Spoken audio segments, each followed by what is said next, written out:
Kia ora, Helen Brums here, coming to you live from Waikanae Beach in New Zealand. I am the co-founder of Zanekin Studios. On my left or right, whichever side she is on. Yeah, that's a good one. As our other co-founder, Tirza Ekholm from Colorado Springs in Colorado. Welcome, Tirza. How are we today? Oh, fabulous. It's a gorgeous day here in Colorado, Helen. Well, we're on the tail end of a cyclone that got a little depressed and became a low depression. We're still getting some rain and wind coming through from it, though, and it's like the other side of the North Island from us. But, you know, it is what it is, and that's what it is. And you could send a little rain our way. Oh, we get rain here at least once a week. Wow. It's awesome. But then we're into autumn, so it is a rainy season for us right here now, too. So before we get started on today of week 13 of our weekly 7, which is mastering your content flow and AI powered repurposing, we do have to let you know that we're not sure what time we're going to be on next week. We will be on at some point next week. We just don't know when. And the reason is because we will be on a ship somewhere on the Pacific Ocean down the into Mexico. We're going to Cabo and Mazatlan and Puerto Vallarta. We've got some days at sea where we're going to be in seminars and things. So we're not exactly sure what time we will be on, because this time slot, we will be having dinner. That's our dinner time with the rest of the group. So keep an eye out. We'll try and give you guys as much notification as we can, but just realize that we may end up going live and you just have to catch up with the recording on our YouTube channel. So, and our Friday sessions, if you're watching this before April 17th, our Friday sessions, our AI Open Office is not happening on April 17th and April 24th, because we will be embarking on the ship on the 17th and disembarking on the 24th. But it's going to be a great cruise. We're going on with some of our people from our mastermind group, and we're meeting up with some people who are investors and things. And they've got some amazing speakers coming and talking to us. And it's going to be a great time of networking and actually meeting people in person instead of just on Zoom, this piece on Zoom. I can't wait. I'm so excited for this, Helen. Well, I'm thinking of walking around with like a frame that just shows the top piece. So when people see me, they can say, "Oh, that's Helen." Rather than me walking around and they're expecting me to be up here instead of down here, or I'm higher than they think. And Yep. It was just a thought. Who knows? I've got time. I get in on the 15th and they're all starting to get there on the 16th. So that's right. That's good. That's good. Anyway, so now, and if you are watching us live on YouTube, then you can click the chat button there and you can chat with us. And I'm just clicking over. So we've got the chat open. So the chat is now open. So if you have questions during the show, please pop them into the chat. If you just want to say hi, pop it in the chat there. We want to say hi to you. Anyway, so today we are, week 13 of the weekly 7, where we're mastering your content flow with AI-powered repurposing. So we're still concerning this repurposing thing. We've been talking about setting it up and everything else. Now we're mastering it. We've got the basics down. Now we're into mastering it. So if you've been following along, you'll know that we've been diving into AI-powered systems and how they actually work in the real world. Last week, we talked about scaling your content and using it on different platforms. This week, we're getting into the flow of it all. Because here's the truth. Creating new content every single day from scratch is one of the fastest ways to burn out. Totally agree, 110%. Me too. Yep. Tirza and I have both been through that in the past, which is why we're so thankful for AI and how it can take over some of those tasks for us. It's not sustainable, and it's definitely not necessary. The real shift happens when you take one strong idea and turn it into multiple pieces of content that keep working for you. That's what we're talking about today, how to build a content flow using AI-powered repurposing. There's a lot of P words in there. So you stay visible without losing your mind. So, Tirza, are you ready for our first question? I certainly am. Can AI create, quote, graphic ideas? Absolutely. Are you kidding? And actually, quote graphics are really quite fun. So here's the reason. AI can scan the content for high impact statements. I will identify short, shareable quotes quickly. I love the quickly part. And multiple options can be generated instantly. And it reduces the time spent manually searching for content. So, for example, for your podcast, and then even for my open office hour, let's just say I finished recording. We finished our meeting on Friday, and I know there were some really good moments in it, but I can't remember exactly where they were. Kind of, sort of, fast forward, go back, what a pain. So Yep. instead of rewatching the entire episode, which in the case of open office hour is an hour, with a notebook and a growing sense of resentment, I run the transcript through AI, and yes, I do. Within a few minutes, I have a list of short, punchy quotes that actually sound worth sharing. So now instead of hunting for the needle in the haystack, I'm just get to choose which needle gets the nice frame. So this is important because it saves time and decreases my amount of resentment of the work that I have to do. I'm totally on board with you with that one. It's not that it's not worth doing. Of course it is, but when I know AI can do it much quicker than me, why am I sitting here doing it? So, the practical takeaway for this, Helen, is to use AI to extract the key quotes from blogs, videos, or transcripts, Mhm. and then place them into your branded templates for quick graphic creation. Or you go get an AI employee like Sunny and you give him the transcript and say, "Go make me some beautiful quote graphics," and Sunny just whoop does it. Yep. It really is like a blip too. Because he doesn't just find the quotes, he makes beautiful graphics to go with The them. graphics that Sunny I have to say on Marblism, the graphics are incredible Yeah. and on point, Yes. and they're geared towards the platform, the social media platform they are going to be marketed on. Yes. And it just blows me away when I see those graphics because they're really good. I mean, even if I've seen the graphic like 10 times and I see it again, I'm like, wow, Yeah. it's awesome. Okay, Helen. So, the next question for you is, can AI help with email repurposing? Yes, it can, which is awesome. Because if you're doing newsletters, some people, when we talk about email repurposing, we're not talking just about a regular email. We're also talking about newsletters that get emailed out as well. So AI can convert long form content into email sequences. So it can take a blog and put it down into maybe 7 parts because we have 7 questions that go out each week. So we could do one email per question, which goes out 1 email a day, each answering a different question. So it can take those and convert them into email sequences. It adapts the tone to a more conversational style. So, it already has the human sound in there. We just make it more conversational. The email allows direct audience connection, which is awesome. And content reaches audience beyond the social platforms. I don't know about you, Tess, but lately I've been coming across a lot of people who I go, what social media platform can I find you on so I can friend you, connect with you, whatever. And the number of people that turn around and say, oh, we're not on social media. Wow. It's Really? increasing, the number of people that say that. Okay. And I don't know if it's because I'm back home in New Zealand and a lot of New Zealanders just aren't on social media, but that seems to be the trend here. Like in the States, most people say, well, I'm not on Facebook, but I'm on Instagram, or I'm not on Instagram, but I'm on LinkedIn. And that's fine. But here, some of them are like, I'm not on social media at all. Wow. And not even YouTube? Maybe they don't think of YouTube as social media? I don't actually ask the YouTube question. I just ask about Instagram, Facebook, and LinkedIn. Yeah. But the number of people that say that they're not on social media it's just, I've been back here 4 months now, and it still astounds me when people go, oh, I'm not on social media. But they're on WhatsApp.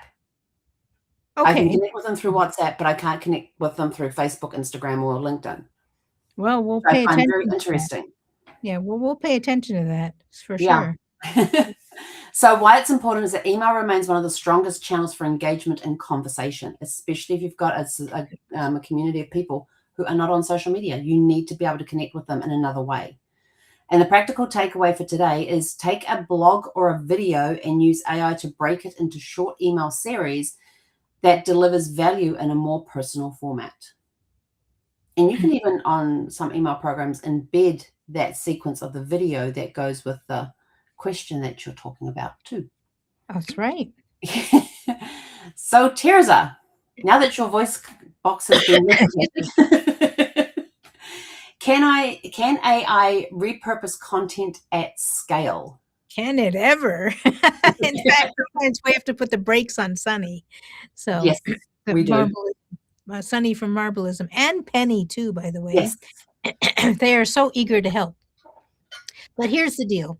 AI can process large amounts of content quickly, as we mhm, just said. The bulk content creation becomes manageable.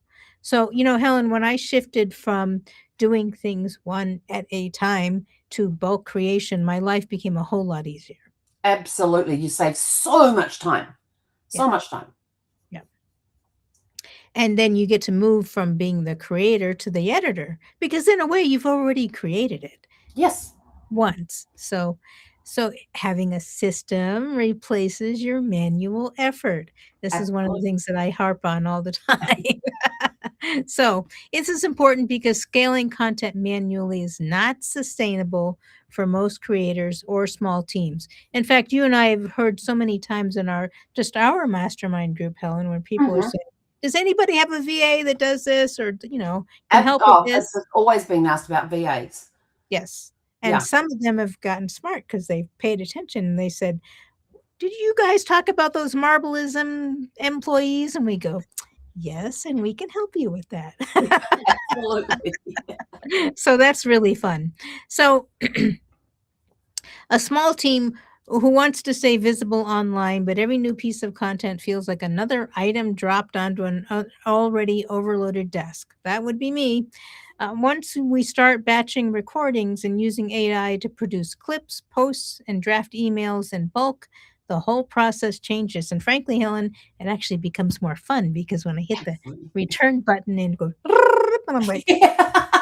dang, dang. That's me every week in Marblism doing the weekly 7 questions. So, Love it. I just put in there what I need and then there it is. it's a hoot. I'm still loving it, which is probably a good thing, right? Yeah, but it's fun because you sort of Yeah. yeah, I think it's almost like I try to time, okay, it took you 2 minutes last time, you're gonna beat that time this time. I make it a game for them. Sure, sure. Okay, so scaling content. I'm sorry. If you batch the practical takeaways, if you batch your content, then you can use AI to generate multiple outputs at once, and then you can just review and select the best ones. Yeah, that's what we do with Sunny is I tell him to tell him to take the blog and create 7 7 posts, one per question, for each of for the 4 platforms that we post to, which is Facebook, Instagram, LinkedIn, and X.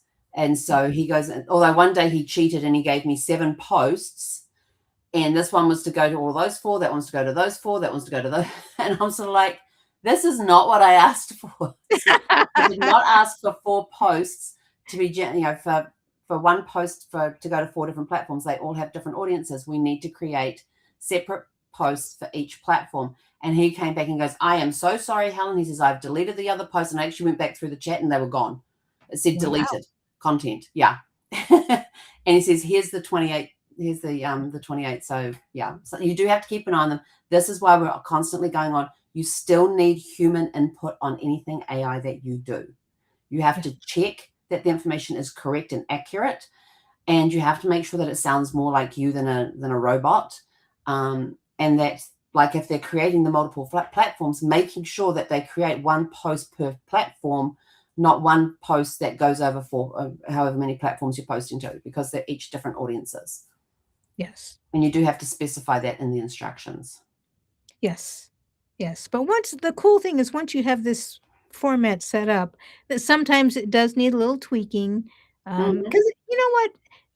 It is kind of like working with the human VA at sometimes because if you need to correct them if they drift off.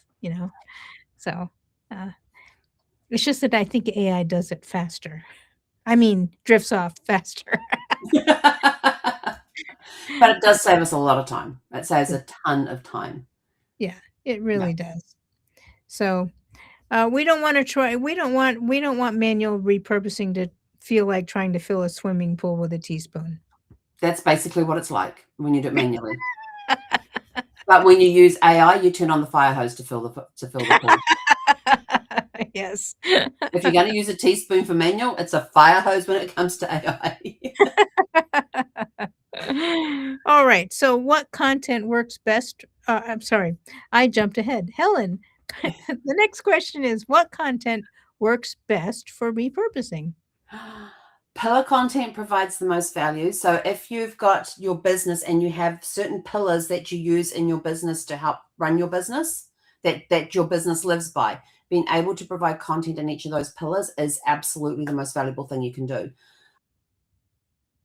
Long form content, so a podcast for an hour or 30 minutes, the long form content contains multiple insights. So like in this one that we're doing, we can have them break it down for one video per question. And we could probably even go a little further with that as well. We just haven't played with that yet.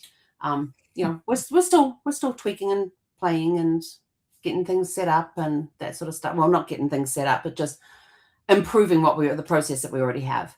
And so when you've got that longer form content, the rich content leads to better micro content. This also applies to if you are using old content that was done a few years ago before AI, you can get it to update the content and then do the breakdown. Quality input produces better output. So if you've got a blog or a video that got a lot of views, a lot of reads, a lot of comments or stuff, say 2 to 3 years ago, bring that content over to AI, have it refresh the content, and then bang out the new stuff.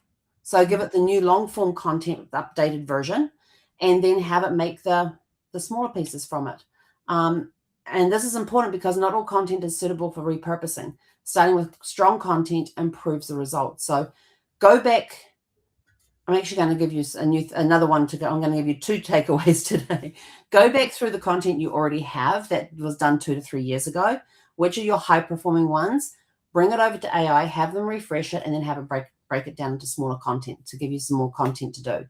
But the other practical takeaway we've got is focus on creating high quality pillar content such as blogs, podcasts, or webinars, and then use AI to break it into smaller pieces. And trust me, it saves you a crap ton of time. And I've been told that is a legal form of measurement. Okay. I was on one of my genealogy classes one time, and our main facilitator for the week was, I'm not sure if she was actually a judge, but I know that she was a lawyer. And she's like the legal genealogist, I think is what she calls herself. And so she's very good for bouncing ideas off as, what's our responsibility as a genealogist to do this, that, and the other thing, or what's the legal route to go to get this information and that sort of stuff. But she used crap ton one time, and she said that is a legal term. Okay. Legal term of measurement. And I'm like, okay, I'll go with that. So yeah. So yes, it saves you a crap ton of time. You ready for our next question, Tirza? I am. Oh, actually, no, hang on. Oh yeah, there it is.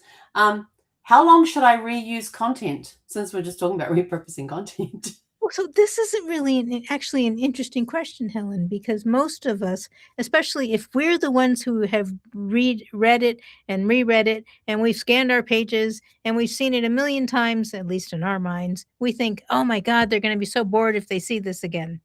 But as you pointed out, that's really not true. And the reason is most content is actually not seen the first time we post it. Just because we've seen it doesn't mean anyone else has seen it, or very few people have. The algorithms are not always predictable. So reusing content can extend its lifespan. And quite frankly, a lot of stuff we do produce is still relevant, as you said, a couple of years later. So the perspective, a couple of tweaks here and there. yeah, the perspective, the format, the angle can be refreshed, and people won't even know it's refreshed, probably because they're also not standing there with their notepad, Helen, going, okay, Helen posted that 2 years ago. Ish, I'm not going to. Now, if they saw it the first time, they go, why does this look familiar? But if it's 2 years ago, they may not even remember it. There's so much information that is constantly bombarding us. Who can remember what they saw 2 years? Although I have pulled up a couple of people on that. But you're probably rare, Helen, I have to say. Well, I am unique. We all are. We're all unique in our own way. That's right. So the timing does keep, excuse me, the content relevant. And again, this is important because creators can often underestimate how little of their content is actually seen. Sad but true. And I think that's true even for the big name creators, Mm-hmm. Gary or V or whatever. Um, in fact, I don't think Gary thinks about it. He just redoes it, and people look at his freshly repurposed content and go, "Wow, that Gary's a genius." Well, yeah, Well, he's a when genius. you're refreshing Who content, you're used also it. updating it to be relevant, so it's new. Yeah, I didn't realize that it was reposted, that it was a post that was done like 90 days ago or 120 days ago or a year ago or 2 years ago. They have no clue. And yeah, because these the big influencers are constantly getting more and more, followers and things, they have no clue what was posted before. So yeah. now we've got fresh eyes looking at the content. So it really doesn't matter. Actually, Helen, I've done this with books, okay? So this is not even social media. I've read a book, enjoyed it, and several years later, I pick it up and I'm thumbing through that and go, "No way, that was not in there before. I'm sure I would have remembered that." Me with people are amazed how many books I have. Mhm. Now I don't have enough to fill 109 boxes like the movers put on my box. They labeled 109 boxes as books. We've come across some that had no books in them whatsoever. But I know I have a lot of books, but not enough to fill 109 boxes. But anyway, I keep a lot of my fiction books, even if they're mysteries and psycho thrillers and that sort of stuff, because there's times when something will trigger a line from a book or a scene from a book. And I'm like, oh, what book was that in?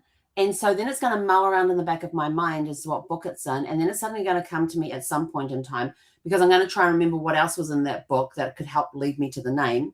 So a few days later, I finally get the book and I go and pull it off the shelf and I'll sit down and reread it again because I want to know, because then I'll suddenly remember the scene in its entirety. And now I'm like, well, how did we get up to that point?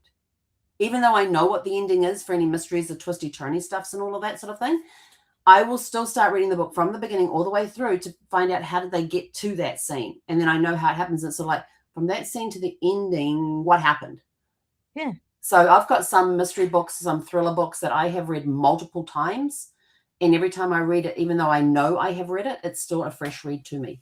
And the content hasn't been updated. It's just I'm in a different headspace when I read it the next time. With nonfiction books, I know if I've read it before because I use a different colored marker every time I use a different colored highlighter every time I read a book.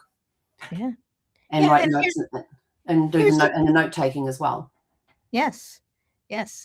And like Actually, you, I come across things like that was not there last time. If it was there last time, I would have highlighted that. And then I'm sort of like, the brain wasn't ready to receive it. yes. So it Yes. literally blacks it out. Yes. Even though you've read that book 10 times, you've read that piece 10 times, it just did not register 10 times because your brain says you're not ready. That's true. That Yeah. is very true. I've experienced this many times, many times. But from a selling and marketing perspective, repetition really, really works. So Mm-hmm. I don't personally know what it is for me. We've heard several numbers bounced around, but I think I've even heard 63 times or something like that, that you have to talk to somebody about the same thing. Wasn't it like But 700 minutes? maybe that's what it was. It was some huge number, and I don't know what it is, but it's very, very true because I'll see something multiple times. I think it would be extremely rare for me to hear something once and go out run off and buy it. Yeah. Yeah. There's so much So, fake stuff out there. I'm very skeptical on a lot of things. most of us are, and we're tired of being bombarded. But Yeah, and eventually it's I gonna think the change. skepticism is coming through more now that people can easily create stuff that will lead people down the wrong path with all the AI stuff and all of that too. So I think the skepticism, the older you get, the more it becomes. So what's our practical takeaway for that? Well, our practical takeaways: revisit content every 3 to 6 months and use AI to refresh the messaging or presentation. Awesome. Love that. Yeah. I pulled up a blog that I wrote in 2015 15, 14, 13, 13, I think it was. It was either 2000, I think it was 2013. And I read it and I thought, there is absolutely no refresh that's needed on this. Yeah. And it was entitled, Ohio is not in Chicago. I was not in Chicago. Mhm. Okay. What was that about? Briefly. Well, I was on my way to Vancouver. It was when I was in travel for Cruise 360, which is put on by the Cruise Lines International Association, or known as CLIA. And I was on my way to Vancouver, and my layover was in San Francisco Airport. And I was in the women's restroom and sitting there, and I suddenly hear this, well, Ohio's not in Chicago. And I'm like, wait, what? Did I hear that correctly? And I'm like, where did that come from? But it kept playing in my mind, and I'm sort of like, wow. And then it's sort of, a lot of people do not know geography very well. Okay. And so then I ended up writing this article about, people thinking that Victoria Falls are in India, not in Africa. That to get to the Canary Islands, you get to the Canary Islands by visiting the Greek Isles. They're in the same place. Or that you can get to Arkansas on the Mississippi River. And what was the other ones? I think it was you've got to take a Western Mediterranean cruise to get to Estonia. And I'm like, no, you need a Baltic cruise for that one. There was all these like little faux pas, and I'm like thinking, people honestly think this? Okay, this is why you need to talk to a travel professional. And boom, it all came up and said they'll make sure that you'll go to Africa to see the Victoria Falls and not in India, and they'll go make sure that you go here and here instead of there and there and da da da. So yeah, it was just a very short blog, but I looked at it and I thought, geography is known even worse today than it was back then. Yeah. People are just not conscious, and a lot of people, when you look at the cruise maps, they're just these little thumbnails of just the portion of the map, and they're trying to put it onto a bigger map to try and figure out where they're going. Like, this is where we are, we've got to go here. And they're completely lost. Yeah. And so that article, I pulled it up and I actually sent it to a friend of mine because something she said reminded me about it. So I pulled it up and sent it to her. And she's sort of like, well, how did you get this information? And so I told her the whole story behind it. And she's like, no way. And I'm like, yeah. I said, we get questions like this. I once had a client who was doing a 7-night Mexican cruise out of LA down, to the ports that we're going to, like Cabo, Mazatlan, and Puerto Vallarta. And she wanted to use hers, and she had heard that Cuba had just opened back up again to cruise ships. So she wanted to do her 7-night cruise from LA to Cuba. Oh, through the Panama Canal? For 7 nights. Oh, dear. I had to give her a little bit of a geography lesson as to why that was not possible. Yes, right. She somehow expected the ship we were going on to change its route to go through the Panama Canal to Cuba and back to LA in 7 days. Sure.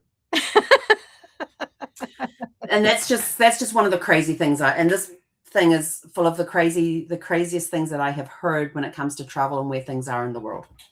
Oh, well, if you don't mind, I'll share my story of Greg's dad when he worked for the Minnesota Highway Department. Mm-hmm. So his job was to go up and down and make sure the highways were clear and well maintained and that sort of thing. And he came across this trucker that he just seemed to be lost. I think he was pulled over to the side of the road. So my father-in-law pulls up next to him and says, "Can I help you?" And the guy says, "I can't find this address for Duluth." He says, "I keep wandering around and looking for the street, and I can't find the house number and everything." So he accompanied him. After about an hour of this, he said, "Are you sure this is for Duluth, Minnesota? Because there's a Duluth, Georgia." Oh no! And the guy went, Portland is another one. Portland, Oregon, or Portland, Massachusetts. Yes. They often get mixed up. Sure. But if you're somebody that was on a flight, that would stink. Yeah, and somebody, not my client, was on a flight to they were going to San Jose, California, and ended up in San Jose, Mexico. Oh no. And I'm like, how did they even get on the plane without their passport to start with? Why was the person at the thing looking at the thing going, well, this is the wrong airport code because it's not the right airport code? And I'm like, how did that? And so the airline had to pay for that person to stay in San Jose for the night to get them onto the next flight that day and return them to where they had to go. Wow, Just that's bonkers. crazy stuff in the travel industry that you will hear. You will hear multiple stories like this all over the place when it comes to geography. Not to Well, mention a heck of a lot of TikTok content that makes you wonder about today's education system. yes, for sure. Yes. Okay, Helen, are you All right. ready? All right, so can Yes. AI help with evergreen content? Yes. Evergreen means you create one piece of content and it is relevant for a long period of time. But there are pieces that do need to be refreshed. So AI can update outdated references. So it can keep the content, but there might be a reference in there that's now outdated, and it might give you it might be able to find you the correct reference to now be using the more updated version. Evergreen content remains relevant over time, like my travel article on Ohio is not in Chicago. Um, yeah, sorry, that one still. I mean, all these years later, it still blows my mind that somebody said that. But that content in that blog doesn't even need to be refreshed or anything. It's just good to go. Anytime I want to go post it, I can go post it, and I don't have to worry about refreshing it. So evergreen means that it's relevant over time. Content can be refreshed without starting over. So it can take your existing content that you have and update it to meet today's standards, like outdated references, putting in the correct references, maybe changing one source to a different source because that old source is no longer available. Or it could be the language, even the language, updating it so that the younger generation understands it, that it's geared towards the younger generation and not the older generation. So that sort of stuff. And updates maintain credibility. So when you're updating the information and the source and everything else, people get to know you and like your business and everything, know, like, and trust you through what you post for your business. And when you're putting these updates into evergreen stuff you're maintaining the credibility because they know you. They may have a sense that you might be recycling the information and stuff, especially if there's somebody who follows you continuously. But the fact that you've put in updated content into that piece shows that you're not just reposting stuff for the sake of reposting stuff. Right. So it's important that outdated content will reduce trust and engagement. So by keeping it updated, you're increasing that trust and engagement and therefore leading to more clients. And your practical takeaway is use AI to review and update older content to keep it current and relevant. Absolutely. Yeah. Yes. Okay, last question for the day. All How do right. I repurpose content? Okay, so this is Oh, another sorry. one. How do I track repurposed Yeah, content? tracking it. Actually, that's what it yes. Sorry. That's what I was thinking about. My So, yeah, brain blacked out on a word. It wasn't ready for how it. do you track it? Yes. Yeah, actually, I must admit, without AI, I probably wouldn't track things. AI gives me the ability to finally analyze data, get feedback on what's actually happening Mhm. because I can't so many times our business coach has told us, so all you have to do is go to Facebook and you can look at these stats, and you just go over to YouTube and look at these stats and this thing, and I'm looking at it going, yeah, okay. That's just too much work. And my brain, I've cooked out. You've got me going to more than 2 sites. I'm out. Yeah.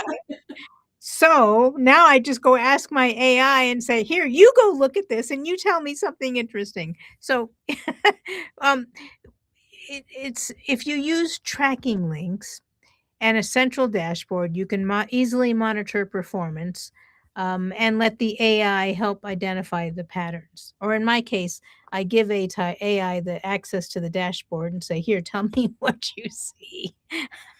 So, without tracking, content strategy becomes a bit like throwing spaghetti on the wall and then walking away with it before you even check whether any of it stuck. It's That's a good dramatic. analogy. Yeah, not very informative. So, um, tracking reveals what works and what doesn't work, right? The UTM parameters measure performance, and data shows which formats convert. And then AI can analyze performance trends. But just like you said, Helen, if it was um, a high performer in 2015, it might still be a high performer in Mm. 2026 because it's Just evergreen update it, content. refresh it and update it with AI and put it out there and see. Yeah, Yeah. exactly. Yeah, and then you get the feedback through AI analyzing the data because AI will say, "Well, that really went well on TikTok." And I wasn't on TikTok in 2015. I don't know if you were. I don't So even know if it existed in mm, 2015. may not have, you know? So we've just moved so fast. So the practical takeaway, use tracking links and a central dashboard and use your AI to analyze it unless you really we know some people in our own group who love analyzing that stuff, but I'm Oh, not yeah, one. Yeah, so absolutely. So why is it important? well, it's important because without tracking, it's impossible to improve or optimize your content strategy. You're just throwing darts at a board, and if you're like me, you don't hit the board most of the time. So use tracking. Yeah. I used to play darts when I was in the Air Force. One of the bases I worked at, and lunchtime and morning Joe and afternoon Joe, we would be there, and there'd be a group of us that would go play darts. And I couldn't sit at my desk because my desk was in the path of the darts where the dartboard was. Oh, And if I whoa. was sitting here, the track that they were using, because the dartboard was up here. So I Okay. couldn't even sit in my seat, so I figured I might as well just join in. There you go. Which is what I did. It was a lot of fun. Yeah. Got hassled every time I missed the board, but I did get better over time. That's Practice helps. encouraging. And you're playing 3 times a day, 5 days a week. Practice helps. Yes. Yeah. So what's our practical takeaway for that one? We just did that one. Oh, we did do that one, didn't we? Using tracking links. Yes. Yeah. Yeah. This See, was brain actually a working pretty easy one. Yeah. again. Yeah. Yeah. So here's the shift. Repurposing isn't about doing less work. It's about getting more value from the work you have already done. When you build a system around your content, you stop chasing the next idea and start building momentum. AI helps turn one idea into many. It helps you stay consistent without burning out, which is huge. To people here that know that. Or somebody comes in and says, explain a little. Oh, Marcy's on. Hey, Marcy. Hi, She Marcy. would like us to explain a little more about what data is. Well, that would be like if you put a post out there, how many views did you get? If you've got something on YouTube, how many people are viewing it? How many people are commenting on it? Are people liking it or disliking it? If you do an email campaign and you're using a CRM to send out your email campaign or your newsletter going out through something like Beehive, how many clicks are you getting on it? How many people are opening it? Not only opening it, but then how many people are clicking through on the links that are in the newsletter as well. So it's tracking that sort of information that can help you if content is good, not so good, brilliant, not so brilliant. Or if the algorithm's even picking it up. Yeah, or if the algorithm's even picking it up. And when you're on social media things, how many likes did you get? How many comments did you get? How Shares. many shares? Yeah. How many people shared it? So just data like that. And then from there, you can also put in if anybody replies to your emails or your newsletter with a question that may lead to business. Now, that one you have to keep track of manually because I don't think there's an AI that will do that yet. No. And the social media platforms discourage an AI doing that. Yeah. So does that help, Marcy?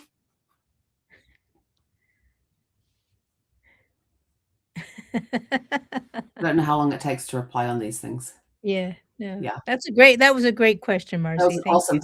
Thank you for bringing that question in, Marcy. We appreciate it. Marcy from Sea Green Financial. That's right. Yes. So AI helps you turn one idea into many. It helps you stay consistent without burning out. And it helps your content actually reach people it was meant for. And that's the real goal. And that's it from us for this week. We do not know what time we will be on next week or exactly where we will be. We will be on a ship. That's all we can tell you. I'm not even sure if we're in port that day. I think we might be in Cabo that day. Hang on. Oh, she said yes a bit. Okay. Okay. Good. Actually, no, I won't be in Cabo because Cabo, I think we're in that on Sunday. Oh, that's the day we do it. I think we're in Cabo that day.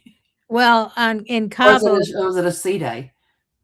Okay, no, no, if it's Cabo, then we could well, we still won't be We'll doing figure it. it out. We just don't have Yeah, a set time. we'll We're do on a it. cruise ship. We're at the Yeah, mercy of the group that we're sailing with. that's So, right. Maybe and we'll bring 5 them o'clock, all 5 along. p.m. Pacific time is dinner time. So that much we do know. We'll be having dinner somewhere. But we'll figure out when to get on. It'll either be sometime after that, depending on the shows that we're seeing, or maybe before that. We will be on at some point. You might just have to watch the recording.